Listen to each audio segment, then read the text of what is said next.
আজকের প্রধান শিরোনামগুলো। ডক্টর ইউনূসকে পাকিস্তানের প্রধানমন্ত্রীর চিঠি। কলকাতায় নারী চিকিৎসককে ধর্ষণ ও হত্যা, যা বললেন তার বাবা।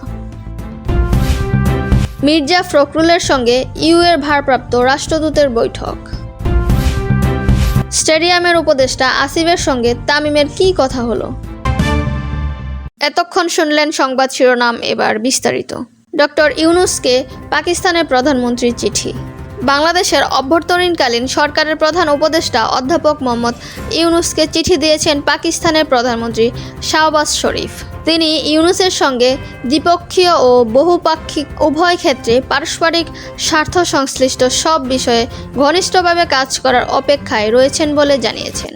ইউনূসকে লেখা চিঠিতে তিনি বলেন, আঞ্চলিক সহযোগিতা বৃদ্ধির উপায়ে আমাদের সক্রিয়ভাবে খুঁজে বের করার দরকার বলে আমি বিশ্বাস করি। এটি দক্ষিণ এশিয়ার জনগণের আর্থ-সামাজিক উন্নয়নের জন্য গুরুত্বপূর্ণ। সোমবার 19 আগস্ট প্রধান উপদেষ্টার দপ্তর থেকে চিঠির তথ্য জানানো হয়। চিঠিতে শাহবাজ শরীফ জানান, পাকিস্তান বাংলাদেশের সঙ্গে দৃঢ় সম্পর্ক গড়ে তুলতে চায়, যা দুই দেশের জনগণের স্বার্থ রক্ষা করতে পারে। পাকিস্তানের প্রধানমন্ত্রী আরও বলেন, আমরা আন্তরিকভাবে বাংলাদেশের সঙ্গে দ্বিপক্ষীয় গভীর সম্পর্ক গড়ে তুলতে চাই, যা আমাদের দুই দেশের জনগণের স্বার্থ রক্ষা করবে এবং তাদের জীবনের অর্থবহ পরিবর্তন আনতে পারবে। শাহবাজ শরীফ বললেন, ভ্রান্তিপ্রতি মুসলিম দেশ এবং দক্ষিণ এশিয়ার অংশীদার হিসেবে বাংলাদেশের সঙ্গে সম্পর্কের পাকিস্তান অন্তত মূল্য দেয়। কলকাতায় নারী চিকিৎসককে ধর্ষণ ও হত্যা, যা বললেন তার বাবা। আমার একটা মেয়ে চলে গেছে, কিন্তু এখন তো কোটি কোটি ছেলে মেয়ে আমার। এই কোটি কোটি ছেলেমেয়েরাই তো আমার যে মেয়ে চলে গেছে তার জন্য লড়াই করছে, তার হয়ে বিচার চাইছে, বলেছেন কলকাতার আরজিকর মেডিকেল কলেজের ধর্ষণের শিকার ও খুন হওয়ার তরুণী চিকিৎসকের বাবা। 10 দিন আগে ওই তরুণী চিকিৎসক ধর্ষণ হয় এবং হত্যার শিকার হন। এর প্রতিবাদে পশ্চিমবঙ্গ সহ ভারত জুড়ে বিক্ষোভ চলছে। বিক্ষোভ দেশের গণ্ডি ছাড়িয়ে বাংলাদেশ সহ বিভিন্ন প্রান্তে ছড়িয়ে পড়েছে। আর ওর বাবা বলেছিলেন, কেমন ডাক্তার ছিল সেটা তো ওর রুগীরা ভালো বলতে পারবে। 8 আগস্ট সকাল 8টা 10 হাসপাতালের ডিউটিতে বেরিয়েছিলেন ওই চিকিৎসক। শেষবারের মতো একটানা 36 ঘন্টা ডিউটিতে থাকার কথা ছিল। তার মধ্যেই তাকে নৃশংসভাবে ধর্ষণ করে হত্যা করা হয় হাসপাতালেই। বিকেলে একবার ওর মায়ের সঙ্গে কথা হয়েছিল, রাত 11:30 নাগাদ আরেকবার। সেটাই ওর সঙ্গে আমাদের শেষ কথা, বলেছেন ওই চিকিৎসকের বাবা। ওই চিকিৎসকের বাবার কথায়, আগে ডাক্তার হওয়ার ইচ্ছা ছিল না মেয়ের, ও চেয়েছিলেন ফিজিক্স নিয়ে পড়তে। তবে একটা সময় বলেন যে ফিজিক্স নিয়ে পড়ার থেকে ডাক্তারিতে চান্স পাওয়া অনেক সোজা। আমরা বলেছিলাম, তুই যেমন ভালো বুঝিস সেটাই কর। তার কথায়, ওর বিচার হলে ভবিষ্যতে অন্য মেয়েদের সুরক্ষিত রাখতে পারবো আমরা, আমাদের সেটাই পাওনা হবে। মির্জা ফখরুলের সঙ্গে ইউএর ভারপ্রাপ্ত রাষ্ট্রদূতের বৈঠক। বিএনপির মহাসচিব মির্জা ফখরুল ইসলাম আওয়ামী লীগের সঙ্গে বৈঠক করেছেন ইউরোপীয় ইউনিয়নের ভারপ্রাপ্ত রাষ্ট্রদূত বার্নার্ড প্রানিয়ের। গতকাল সোমবার সকালে গুলশানের চেয়ারপারসনের কার্যালয়ে এই বৈঠক হয়।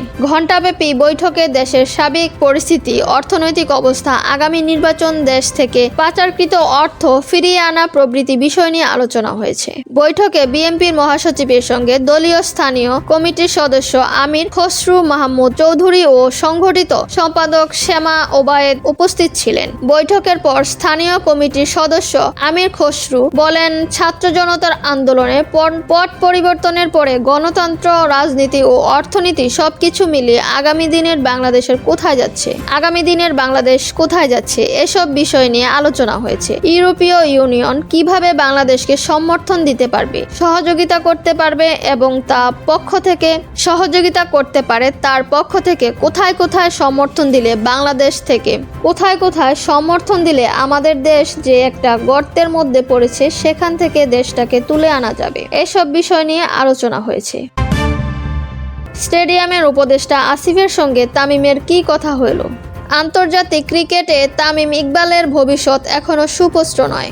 ওয়ানডে বিশ্বকাপের দল থেকে বাদ পড়ার পর থেকেই বাংলাদেশি ওপেনারকে জাতীয় দলে দেখা যায়নি। এবছর তো কেন্দ্রীয় চুক্তি থেকেও নিজের নাম প্রত্যাহার করে নিয়েছেন তিনি। তামিমকে আবারও মাঠে পাওয়া যাবে কিনা তা জানতে আরো কিছুদিন সময় লাগলেও আজ অবশ্য তাকে হোম অফ ক্রিকেটে দেখা গেছে। তবে অনুশীলন করতে মিরপুর আসেননি।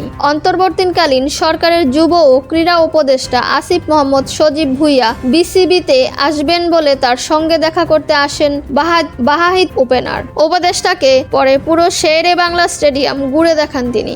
অবশ্য তামিম ছাড়াও উপদেষ্টার সঙ্গে উপস্থিত ছিলেন সাবেক অধিনায়ক হাবিবুর বাশার সুমন, শাহরিয়ার নাফি সহ আরও অনেকে। এতক্ষণ সঙ্গে থাকার জন্য ধন্যবাদ।